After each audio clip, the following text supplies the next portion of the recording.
Subscribe for unique videos, HD channel. You, John Fitzgerald Kennedy, do solemnly swear I, John Fitzgerald Kennedy, do solemnly swear that you will faithfully execute the office of President of the United States that I will faithfully execute the office of President of the United States and will, to the best of your ability, and will, to the best of my ability, preserve, protect, and defend the Constitution of the United States. preserve, protect, and defend the Constitution of the United States. So help you God. So help me God.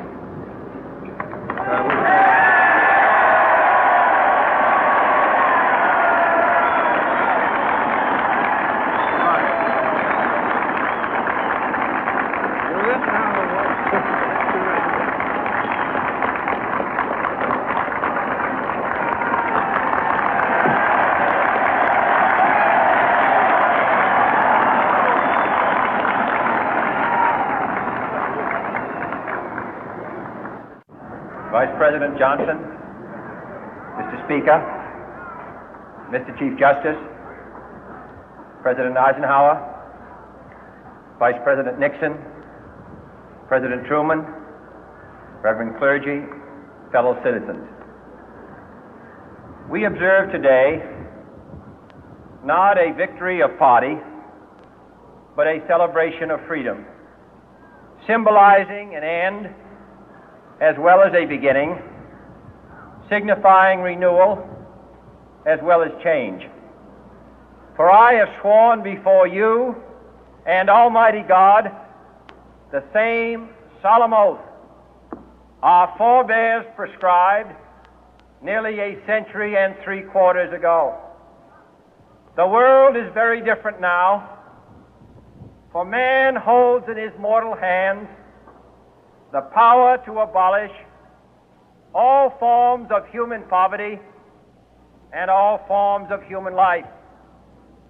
And yet the same revolutionary beliefs for which our forebears fought are still at issue around the globe.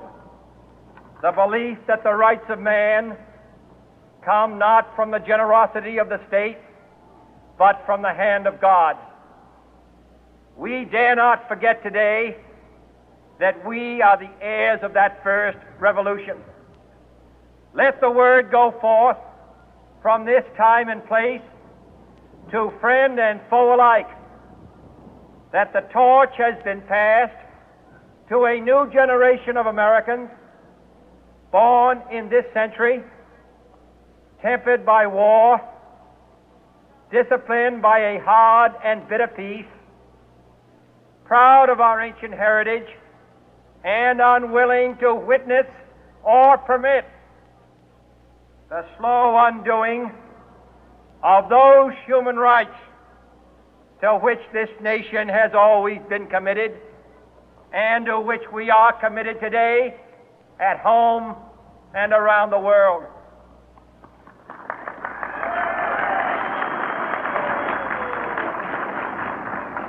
Let every nation know, whether it wishes us well or ill, that we shall pay any price, bear any burden, meet any hardship, support any friend, oppose any foe to assure the survival and the success of liberty.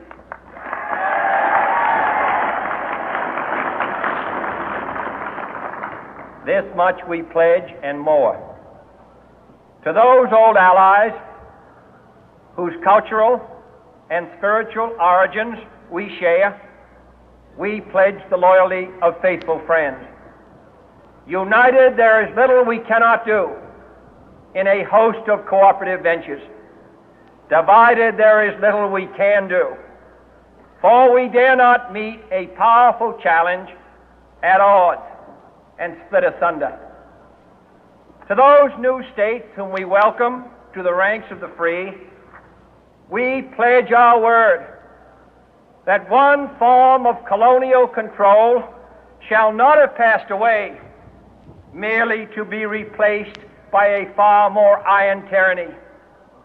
We shall not always expect to find them supporting our view, but we shall always hope to find them strongly supporting their own freedom, and to remember that in the past, those who foolishly sought power by riding the back of the tiger ended up inside.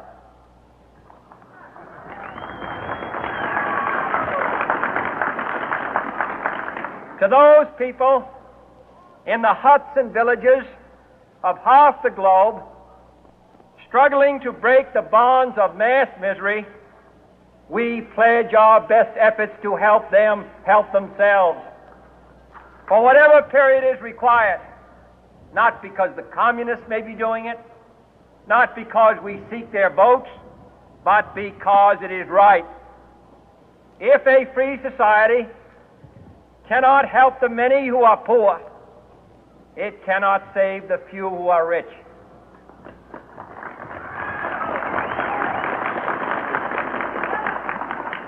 To our sister republics south of our border, we offer a special pledge to convert our good words into good deeds, in a new alliance for progress, to assist free men and free governments in casting off the chains of poverty.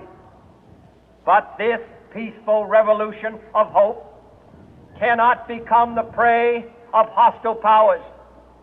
Let all our neighbors know that we shall join with them to oppose aggression or subversion anywhere in the Americas. And let every other power know that this hemisphere intends to remain the master of its own house.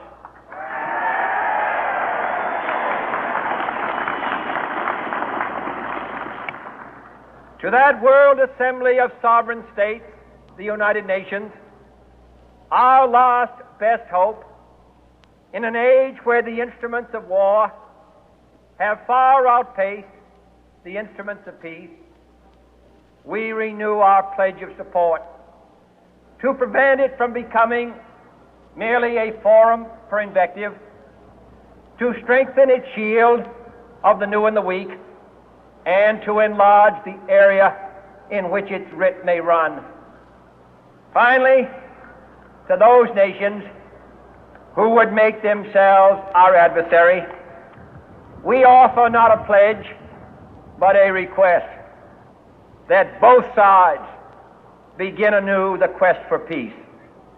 Before the dark powers of destruction, unleashed by science, engulf all humanity in planned or accidental self-destruction, we dare not tempt them with weakness, for only when our arms are sufficient beyond doubt can we be certain beyond doubt that they will never be employed.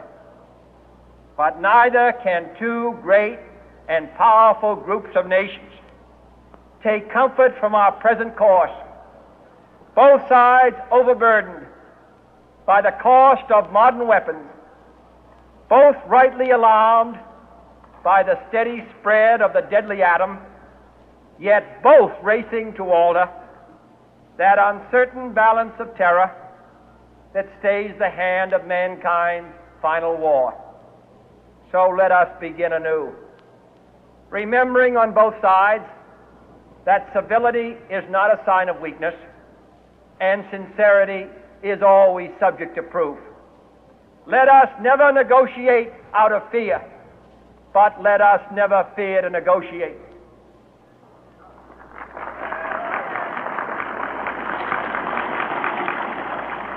Let both sides explore what problems unite us, instead of belaboring those problems which divide us. Let both sides, for the first time, formulate serious and precise proposals for the inspection and control of arms, and bring the absolute power to destroy other nations under the absolute control of all nations.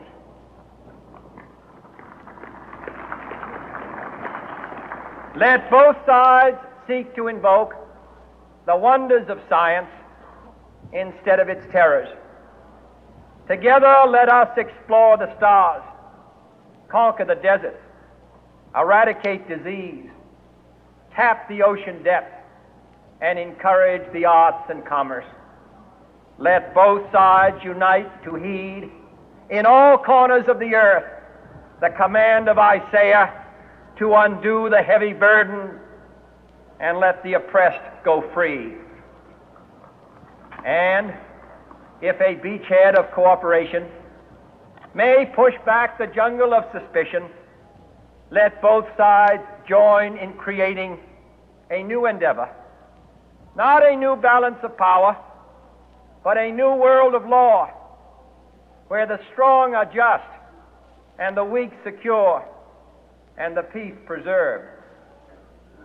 All this will not be finished in the first 100 days, nor will it be finished in the first 1,000 days, nor in the life of this administration, nor even perhaps in our lifetime on this planet. But let us begin.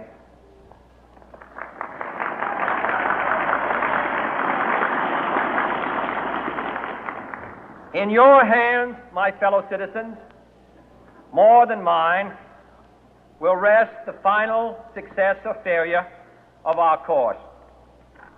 Since this country was founded, each generation of Americans has been summoned to give testimony to its national loyalty. The graves of young Americans who answered the call to service surround the globe.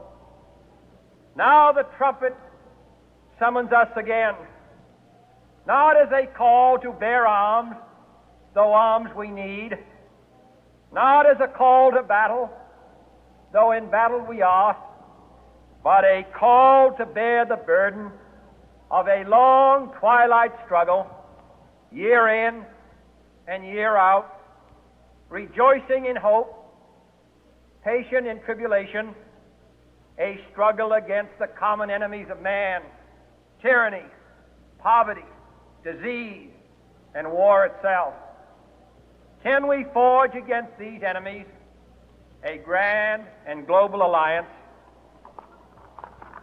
north and south, east and west, that can assure a more fruitful life for all mankind? Will you join in that historic effort?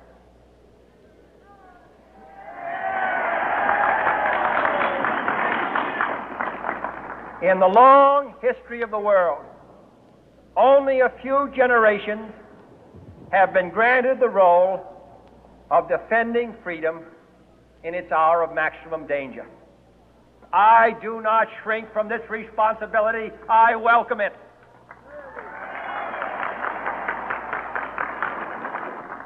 I do not believe that any of us would exchange places with any other people or any other generation.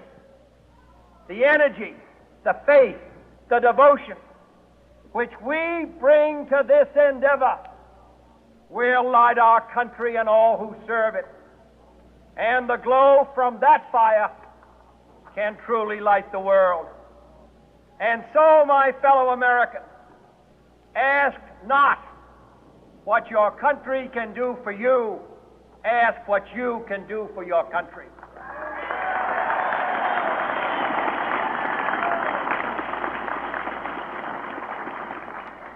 My fellow citizens of the world, ask not what America will do for you, but what together we can do for the freedom of man.